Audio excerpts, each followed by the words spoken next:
Absolutely. I totally believe that faith helps in anything, in any kind of dealings. When you have a certain positive faith in something, then you can accomplish. Faith is very important.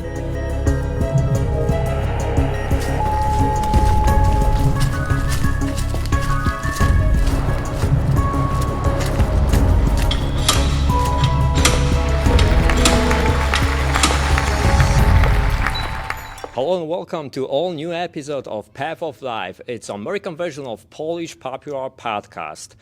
Previously on radio show and now live on YouTube. We are here in unusual setting.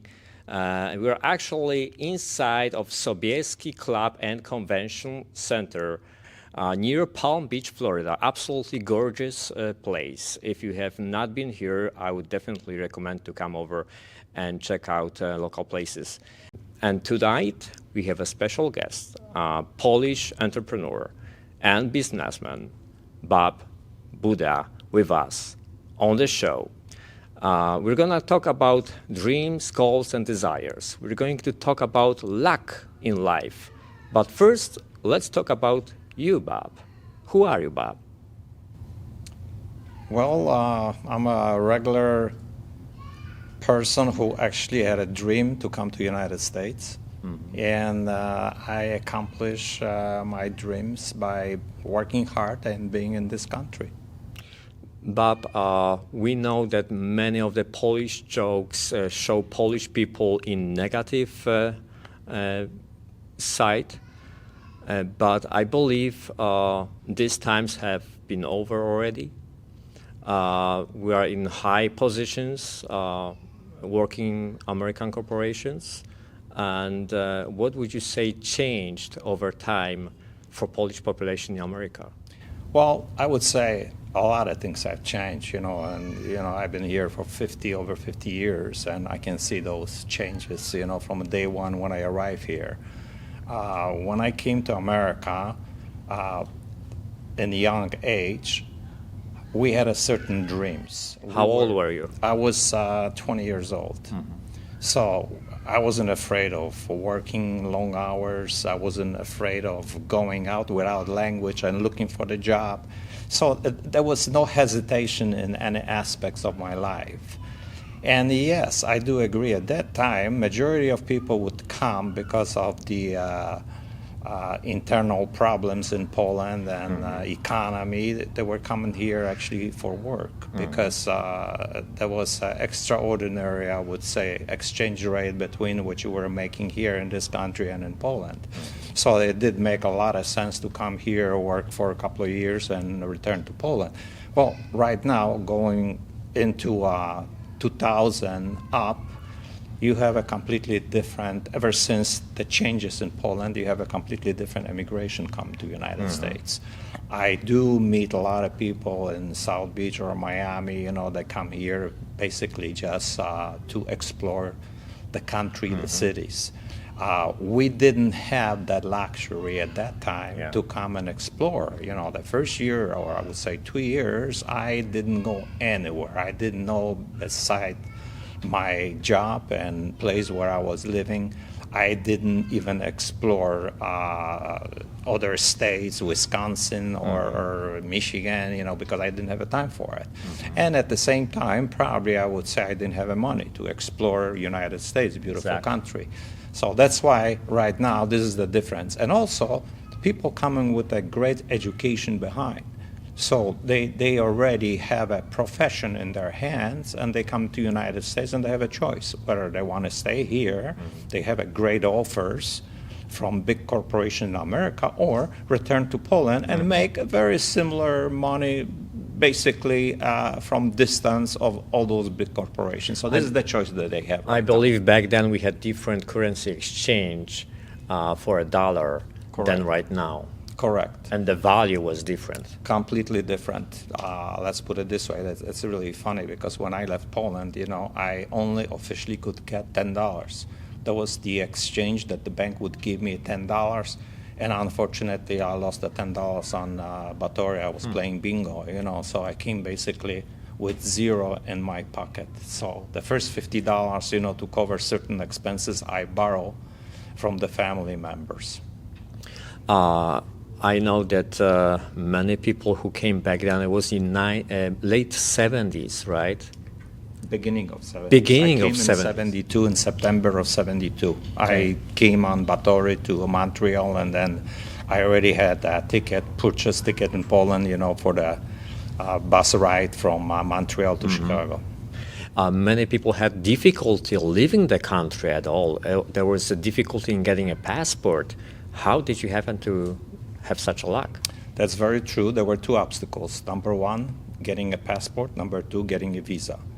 I was lucky. I got the passport without any hesitation. The first interview, they gave me a passport. Going to Poznan and getting a visa, I thought from the beginning that I'm not going to get it, because they say there were 200-300 people a day that they were turned down, and the visa was just the getting one out of 2 or 3 weeks. Somebody would get one. Well, happens to be again that I was a lucky person. I had a nice conversation with the consul. The question came up, why would you want to go to America? And the conversation started out. Going for work. Well, at that time, you couldn't even mention a work, okay? So my answer was, I want to go because I want to learn English. I spoke already German at that time. We had a little interaction with Latin, because the council happens to be that he was studying Latin, and I did too in the high school. So we said some couple of words in Latin, and from one thing to the other, he says, okay, so you just want to learn English, right? I says, that's my biggest obstacle. The English has to be accomplished in a few months. And he says, okay, you're going. And I was, of course, surprised. Listen, Bob, you remind me of a quick anecdote from my high school. Do you still speak German? Well, I get by, I'm not a fluent anymore, but I can get by. So I had the same obstacle with foreign languages. English, disaster. German, even worse, okay? So we had a German teacher, professor, PhD, very good teacher in high school. He was actually interpreter of German in the city of where I was studying in high school. And I had really hard time getting through class because of languages, and German was one of them. And he said, Radek, just say anything, forget of what we are studying, just say anything in German. And I couldn't say a word, so he says, ich bin, and I repeated, ich bin, and he said, huh? I said, I don't know, ich bin Wartendach. And we both know you laugh because it means absolutely nothing in German. It just sounds German when you say it fast enough, right? But it means whose roof that is, right? In Polish. So absolutely I was struggling, but he passed me anyway. I don't know how it happened, but just a small anecdote out there. So you're here, you're on the Batory. If you could say very quickly, what was Batory actually? What was it on that ship, and how's the whole atmosphere over there? Because right now we're flying, right? Absolutely. There was very extraordinary experience being on a Batory. There was always a dream of every person in Poland at that time, especially among the kids, to be on that big ship. When I saw it in Gdynia, I was just amazed. I said, no, that's impossible. I'm going to be on that ship. So being on a ship and meeting a lot of other people, and matter of fact, I met a couple of friends that they were emigrating permanently from Poland, because we used to have that emigration too. I came on a tourist visa, and they came on permanent residence. So, matter of fact, when they arrived right away, they got the green card. So, okay, in my life, I had a little more difficulties to get that, but I found a way of doing it. So, Batory was great food, nice music, nice bar. Just like cruise. Well, yes. However, when we were in North Sea, we had a storm, and it was extraordinary. Everybody got sick. I was anxious to see everything, so I was exploring the ship. But when I arrived in Montreal, and before Montreal, we stopped. We had a couple of stops in London and a couple of other places. Every place when I got off the ship for a few hours was maze. To me, that was like a different world, which I didn't even know. I knew it from movies, but I didn't know in reality that something like this exists. So when I arrived in Montreal, I says, no, it's impossible. I'm in such a beautiful country. The 24 hours bus ride from Montreal to Chicago, I didn't even sleep for 1 minute because I was just looking through the window and seeing beautiful landscape, going through the cities. And of course, when I arrived in Chicago and the bus, Greyhound, arrived in downtown of Chicago, when I got off the bus, when I look at all those big buildings, 40, 50 stories, I says, oh my God, this is the country where I want to live. So fast forward, you're here in Chicago. What is the next challenge you encounter? Well, finding a job. I had family members from my brother's side, my sister-in-law actually side, which I spent one night in their place. And the following night, we already found a place. When I found a place, basement, where I stayed for a couple of years, basically, and they lent me $50, to start a new life. And the following day, which is the third day, I already had a job. What kind of job was it? There was a punch press operator, in the shop, with welding stuff, putting together, that it didn't require too much knowledge, but that was a job, and that was very important. And I remember I was making $2.50 per hour, $100 a week, and that was my first job in America. Were you able to save any of them? Well, see, I have a conversation like this with my friends right now when we play tennis. I said, do you remember those days where we used to spend 1 week of work for rental of the property, 1 week for food, and 2 weeks for savings? That's how it used to work when I came to America. Yeah. Half of the month you could put it away actually and save that money. And half the money would suffice basically to pay all the operational expenses. And today, I don't know if it's even possible to put off in your savings half of your salary. There is a great knowledge in the book, I don't know if you read it, The Richest Man of Babylon. Yes, I have. And there is a golden rule of 10%. So if you are able to just save 10% of whatever you're earning, you're going to be a millionaire because you're saving 10%, but later those 10%, when invested, they bring you more and more and more, and you invest, they quoted, the children's of your savings. So this is the oldest principle of getting wealthy and prospering, and very current right now. Well, right now, it's even difficult to compare that economical situation when we came and what it was and what it is right now. And giving you an example, it took me a year and a half before I purchased my own condo outside of Chicago. And I put down already 20%, which was, and I do remember interest rate was like over 8%, which is very high. Very. And when I purchased that condo, I kept it as a symbol of my hard work for 20-some years. When my daughter went to college, I sold that condo and I purchased for, $28,000, $30,000. I sold it for $150,000 and I paid for her medical school in San Francisco. So that was, I says, that's all I can give you. Your education is fully paid, and of course that was only 1 year because then later on, 4 years costs almost $800,000, for medical school. So schooling is very expensive in this country. That's another thing, that's a separate issue. So is this how you actually started investing in real estate? I did start, yes, in real estate. That was. It took me a little while to learn about the stock market and investing in the stock market. And in the meantime, I would say that mistakes that I made by investing, which is I invested in retail business. I had a store.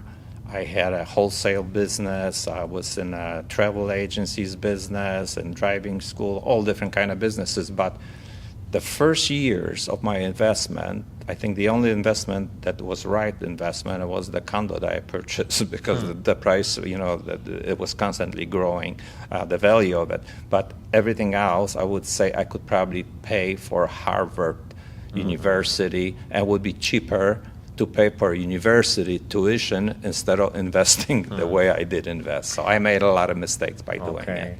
What are pros and cons in investing in real estate? Again, at that time, it was completely different. It was very simple. Whatever you would purchase, and if you would gradually pay, at one point, the property would be fully paid off. That was simple. Right now, and the price, the value would always grow. Right now, the last 10 years, I would say, shows that this is not the rule of real estate anymore.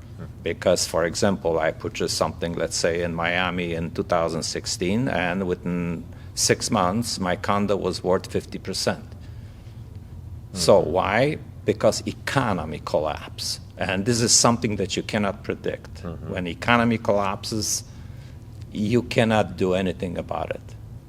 Because this is above your intentions and above your knowledge how you invest.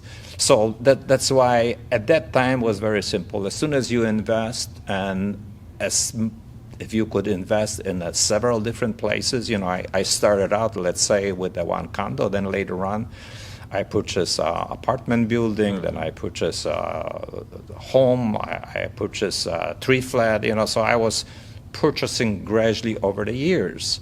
And then the people that I are in the real, of course I do have a license in a couple of states, which helped me just to use the knowledge of getting exam and being updated on a rule, because I never used that license to go out and sell the property or with help the client. people buy, right? Right. No, I was just using that knowledge for myself. I can't even, when I do my income tax, I cannot even use any expenses because they said, no, this is a hobby. What you're doing, it's a hobby. So having a license is a hobby for me. But it did help me tremendously to invest over the years. What other investments are viable these days? Well, stock market, when you look over the years, I remember when stock market, let's say Dow Jones was 4,000, and I was at some conference in Las Vegas, and they said, well, in 10 years, stock market is going to be 8,000 or 10,000. I said, no, this is ridiculous. How could that be? Well, today we are above 10,000. So when you invest in the stock market as a long-term investor, and when you put the money in the right stocks, what I mean by saying right stocks, growth stocks, something that exists today and it's not going to exist tomorrow. You don't want this kind of stocks. You want to have stocks, and of course you have to diversify. You have to go into banking, all different kind of technology. So when I start investing it and when I left the money in it, of course, majority of times going with SP 500, the money would grow. But of course, there were stocks that I lost the money on it too. There is still risk involved. There's always risk involved, and when you invest the money, sometimes that's my advice. Sometimes it's better to take a small loss instead of waiting and hoping that you're going to make a big gain. So you sell the stock at a certain point and you take a loss and you put it in something that it's probably has a better future. Correct. Let's switch gears a little bit and talk about luck in business, because there is a nice anecdote. One of my mentors told me that one of his friends, multimillionaire, and in Australia, multi-million-dollar yachts and just luxury lifestyle. And he asked him, what's your secret to success? And he says, well, I'm just lucky. And he says, okay, have you always been lucky? Have you always been like that? And he says, no. About 6 months after I started telling myself that I'm lucky, Oh, really? Yeah. Then the luck started. So now I made my homework, and I know that you came to America with two other friends, and you were, all three of you were involved in selective service at the time, and we're going to go through real hell on the earth, which was Vietnam War. Right.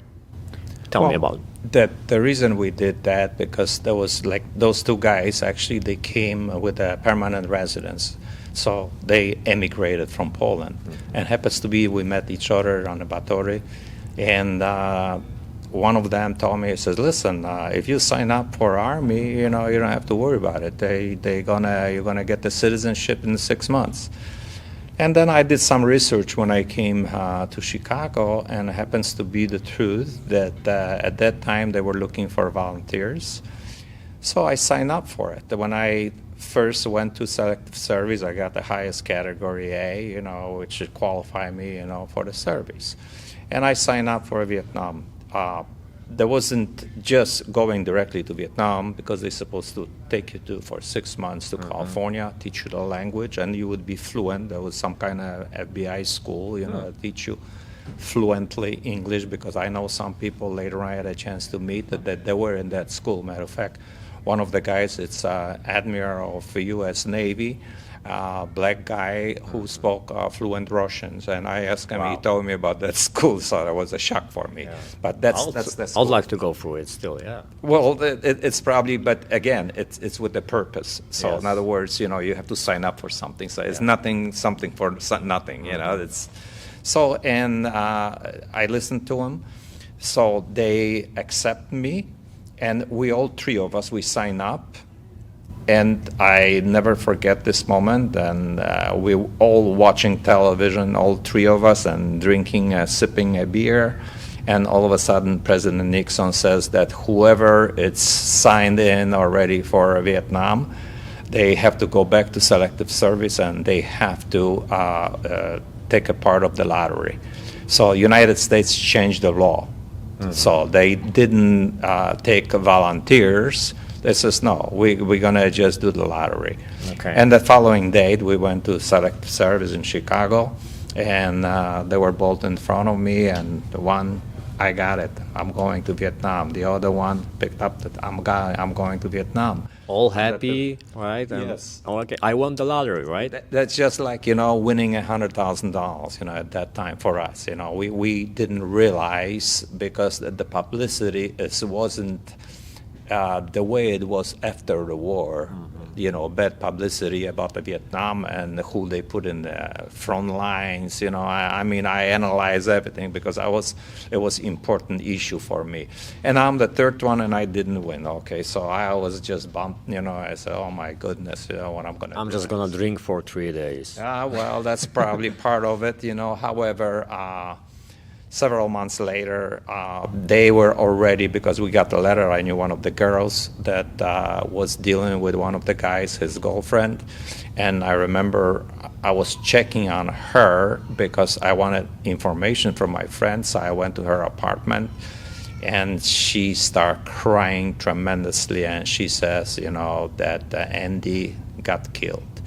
So, you know, and then later on, a month later, the other friend got killed. So they all were sent out to the front lines, and we know it was hell. Trigger. It was hell for it was everyone. just unbearable. I know some friends, you know, that they were in Vietnam. Then either, you know, they don't want to even talk about certain incidents because that's how bad it was. It's just that it was a trauma for a majority of people. So how do you define luck right now? How do I find the luck? How do you define it? Yeah. You know what? Tell you the truth, I don't believe in the luck. You know, I play in the casino, you know, and I always say maybe I'm going to get lucky. You know, I go quite often. I do a lot of things, very risky things financially. I think that certain things you either have to be at the proper place, right time. So I don't consider that a luck, or you have to work hard for it. So nothing comes as a, well, today is my lucky day, you know, Yes. and everything is, my life is all set. It doesn't work that way. I think it's a process. Luck, to me, it's a long process with certain foundation, which you have to set it up. And if you set up nice, solid foundation, then you can say later on, if you want to use that word, well, I was really lucky in my life. One of my mentors used to say, the harder I work, the luckier I am. This is very true. I mean, you know, I love that saying, and I know that saying, you know, because more exposure to work I had, more accomplished I was. So, and that's why I didn't want to use that word, luck. You know, I'm using a different, my determination. So for you, it's the process. It's a process. There was an interview with Bill Gates, and he was asked actually the same question. And he said, well, he was asked, what's the secret to success? And he said, well, number one, timing. I was at the right place at the right time with computer industry. But there was a lot of people who were at the same time and the same place I was. So number two was action. I took massive and like obsessive action towards my goal. So even though you may be in the right place in the right time, you may lack some skills like, okay, this is the time, let's move, let's get it done, right? That's correct. I totally agree with that. And as a matter of fact, I was listening the other day to Buffett. Buffett says the same thing, though. You know, so that's why I said, nicely saying, it's a process. Okay, so it's not enough just that you're going to be in the right place at the right time. Yes, you have to take action. So you have to use that moment particularly for the future reference. Do you believe that you actually have to believe in achievement of your goal? Well, you know, I had different goals every year, you know, because when you get up to a certain point, you increase or you set up a different goal. So when I got up to a certain point and health-wise, my doctor says, if you're going to keep it up like this, you got a couple of more years, okay? So that kind of scared me and changed my whole way of thinking. That's why I retired several years ago, because I got certain goal in my life to live comfortably. And I says, well, you know what, I could probably make much, much more in my lifetime, but would that change the way I'm thinking? No. Right now it's a moment to live. That's why when you get up to a certain point, you can keep on going. And of course you have to do what brings you a pleasure. Your day cannot be sitting and watching television 24 hours. But if you find things to do for yourself that satisfy you somehow, and you're comfortable with your income, with your investments, this is the time probably to... Just to settle? That's right. Bob, listen, there was a situation in your early age, I believe still in Poland, that someone or something discouraged you in the university, in learning. What was it exactly? Oh, yes. Matter of fact, I didn't even pick up my documents from university until today. The reason for it, I never forget that moment when I was studying engineering in Bydgoszcz. One of the professor told me I was an A student. I even got the money from my university. I went into university by winning a mathematical concourse in Poland. So that was, you know, I was one of the good mathematicians at that time, at that age. And he told me that you could be a good musician, you might be astronaut, but you will never be engineer. And the reason he said that, because I made a couple of statements, political statements at that time. And one of them, I remember we had an army once a week, and I said, well, one of these days, communism is going to probably fall apart. And that was the wrong thing to say at that time. Okay. Right now, it doesn't matter. You know, the kids can say anything they want to. But at that time, That was very important not to say it. And that was enough for him to hold you? That was enough for him to hold me responsible for what I say and show a power of person who is a part of the Communist Party, because he wasn't even the head of the school. He was just one of the professors, but he was the head of the Communist Party in that school, engineering school where I was in. And of course, we do know that eventually communists did come down, and we all know Wałęsa. He's known all over the world. He may be controversial in some areas in Poland. However, everywhere we go around the world, people know Wałęsa and our John Paul II, the Pope, right? And speaking of famous Polish people, I just did my research that the first woman ever and the only woman who was rewarded with Nobel Prize twice was our Maria Skłodowska-Curie.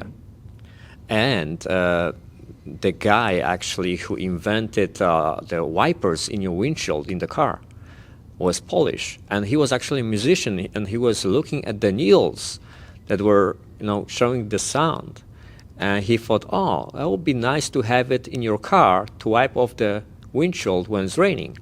So I believe you know this part of the story, right? Yes, I do. Matter of fact, it was fascinating because I could never understand it until I read that story, how legal process can screw up the invention or something big that should be accomplished within a couple of months. And in his case, he was actually punished by big corporations. They didn't allow him to use, they were using his patent, which was very important, but they found a way of screwing around him. So, and they made his life miserable because he didn't want to take any settlement. Taking a settlement would mean that he agrees to their terms, and he was hard-headed, and he didn't want to do that. But we have a lot of Polish people, which I'm always proud of. Anytime I can find, I'm trying to dig out the names. Wozniak with the Apple. I mean, he was Polish too. Yeah. So, and there's, you can go on and on with the names. Matter of fact, right now in Chicago, there was a gentleman who sold some patents to Microsoft, Polish guy, for a couple of $100 million. We on a level, international level. See, this is the beauty of what it was and what it is. My days, it was very difficult even to jump over the sea, okay? Right now, those guys with the degrees, in engineering and any other fields, they can match up the guy in California and Silicon Valley. And that's the beauty of it. So, you can, but again, there is a lot of obstacles on the way, but if you're smart, you can do it. I believe definitely we should talk about Polish inventors, Polish geniuses, because we do have some. We all know Albert Einstein, we know Thomas Edison's one of the finest of Americans. We know Tesla, who's actually an immigrant.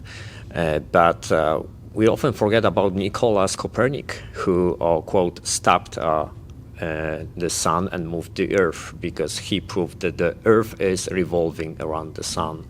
We just had 550th anniversary of his birthday, I believe last year.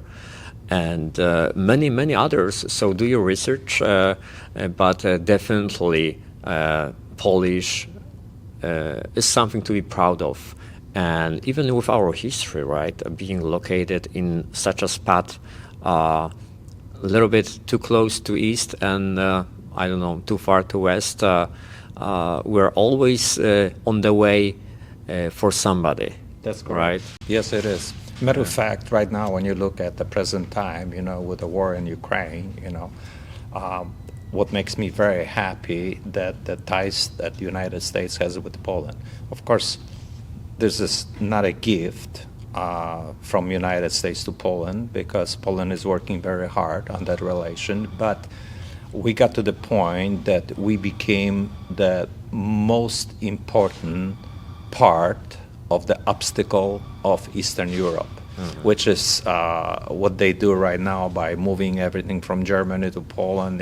So there's a lot of things, that really make me happy when I see the history turning into that direction. Also, what makes me happy, I remember when Brzezinski had a speech in a consulate, in embassy in Warsaw, and happens to be I was in Poland and I was invited.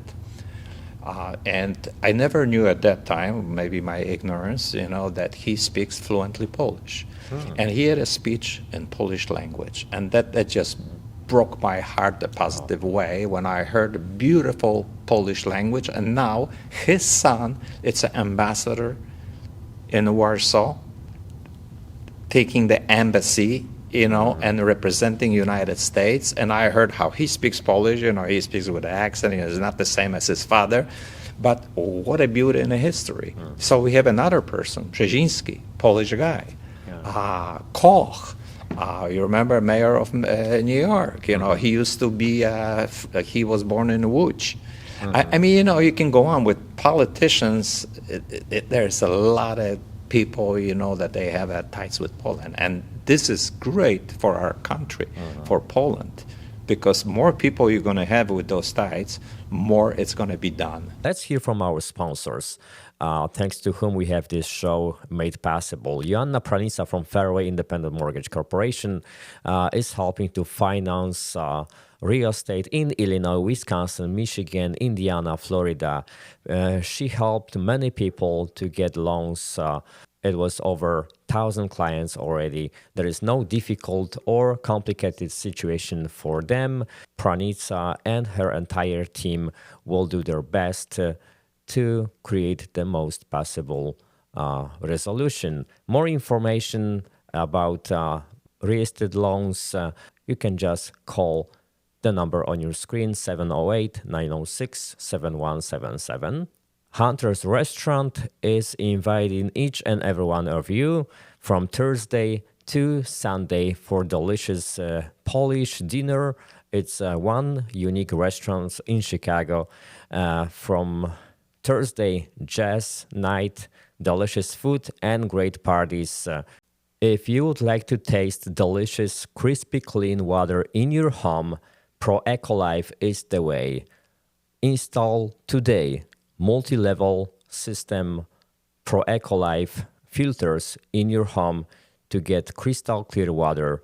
There is a huge problem in Chicagoland area with lead and other contaminants that should not be in your water right now. If you don't want to worry about your taxes, call Catcher and Associates in this tax season. Great prices and knowledge that exceeds regular CPA.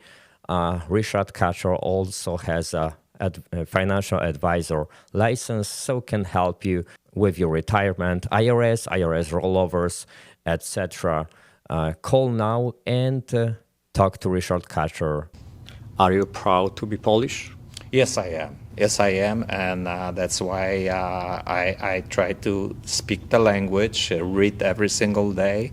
I watch Polish television. And I know that even your grandkids speak Polish. Yes, that's very true. My daughter was born in Chicago, and she speaks fluently Polish. My grandchildren speak Polish. One is 4 years old, and the other one is 7. And anytime we talk to each other, well, that's also help of my ex-wife, who also teach them the Polish, anytime she's in California, and of course I do that. And the kid's mother, which is my daughter, she does that. She works very hard because the father doesn't speak Polish, but he's accepting it. As a matter of fact, he's pushing into learning the language, and they're doing very well. Yeah, which is very hard, right? Yes, it is. Yeah. Yes, it is for some people, especially for someone who is not exposed to Polish language, and they do that on a daily basis at home, and they go every year basically to Poland. So, they're very close with Polish culture. Anything happens in California, any Polish events or concerts, they attend. Mm-hmm. Excellent. Bob, tell me, what does faith mean to you? Biblically, we know that Hebrews 11:1 says, "Faith is the substance of things hoped for, is the evidence of things not seen." What is your definition of faith? Well, I think faith is important in anything you do in your life. You know, when you have family, you have to have a certain faith. Of course, it's difficult to teach faith people because faith is something that you have to feel, you have to explore, you have to be part of it. So faith is it's very important in any lives. Would you say it helps you also in business, in endeavors, in joint ventures, and outside of family too? Absolutely. Yes. Absolutely. I totally believe that faith helps in anything, in any kind of dealings. You know, when you have a certain positive faith in something, you know, then you can accomplish. Faith is very important. Bob, what other qualities a businessman, entrepreneur should have? Let's say I'm a 20-year-old and I come to you. You have 50 years of experience in America. I'm Polish. You're Polish. You speak English perfectly, and I try to catch up. And I want to be at least a 10% level of success. I'd like to live comfortably in America. I'd like to achieve this American dream. I believe that it's possible. What advice would you give me when I'm just starting out? Well, there are several values, you know, that you have to comply with. Hard work, that's probably one of the most important ones. Being trustworthy, that's another thing. Years when I used to do the business, and I still, after like 40, 50 years, I dealt with the same suppliers. They said, "Mr. Buda, you remember when we used to shake hands when we did some deals? That wasn't about, oh, you have to pay right on the spot." No, we shook hands, and the word was very important. It was as good as Contract, money. yeah. Right? And also being humble. I think that's another thing that we're forgetting, because I know a lot of people, they are successful in this country, but they treat people without any dignity. And I think this is forgotten thing, you know, in a business. And to me, that was always very important. And probably the last, well, not the last, but one of the things that I would say, being successful, it's not how much you make and what you purchase, what you did with your life. It's how much you can share with. So there's a certain point, you know, when you share with your family, with your friends, this is the sign of success. Bob, I know that you have many other talents besides business, that you are a musician and a good one. What would you say? You don't have to answer this question. If I ask you what your net worth or what your value is as a public figure, would you say how much was it? What the value is of the of your like business? No, I wouldn't want to discover, you know, and I'm sorry, but this is, I like to keep it for myself. Perfect, but certainly, because many people think that people like you are unapproachable. Okay, when someone would approach you, would you give away your advice? Would you help out? Would you give your word? Yeah. Absolutely, that's one of the values that you have to keep if you want to be successful. Yes. You know, of course, I don't work professionally any longer, you know, but I still have friends, you know, that they need advice, you know, and I'm more than helpful, you know, to them, because it brings me a lot of pleasure by doing it.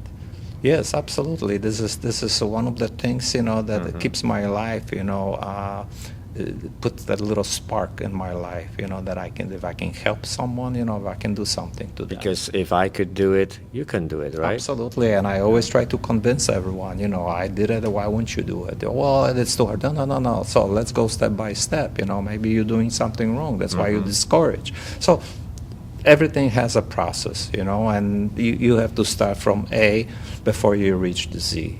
You cannot just open. A lot of people, they try to find the shortcuts, and that's what I'm finding recently, even in the business. The shortcuts don't work, and never will, and never did before. So if you want to be successful, you have to go through the process. Exactly.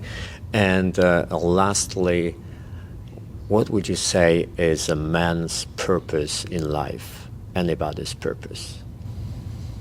Well, that's this question. I could probably write a book about it. Because the main purpose in life would be to make yourself happy, but at the same time, everybody around. Of course, I know that this is impossible to do that, but at least you should try. And by making people happy, it doesn't mean that you have to buy cars for everybody. There are other means and ways of doing it on a daily basis. I like to shake a hand of my doorman. I like to talk to them. I like to have a little gift for him for Christmas. I mean, the little things that you do, encourage people in a taxi, meet someone in the elevator and have a little conversation. These are all the things that you can do on a daily basis. Being humble. This is probably the best description of being successful in a life, and life's purpose too. And life purpose, right. Bob, I thank you because I did learn a lot for this interview, and basically, being around people like you, it gets me encouraged to also be a proud Polish and achieve my American dream. Part of my American dream is this podcast. So if you do like our content, I would encourage you to just like and subscribe because it helps me a lot and everybody who watches. So if you really enjoyed this show, please copy the link of this show, place it in your social media, and have it shared because there is a lot of value, a lot of nuggets of gold in each and every show that we do. Thank you very much, Bob. It was a pleasure Thanks to for meet you. having me. Appreciate it. Excellent. Thank you.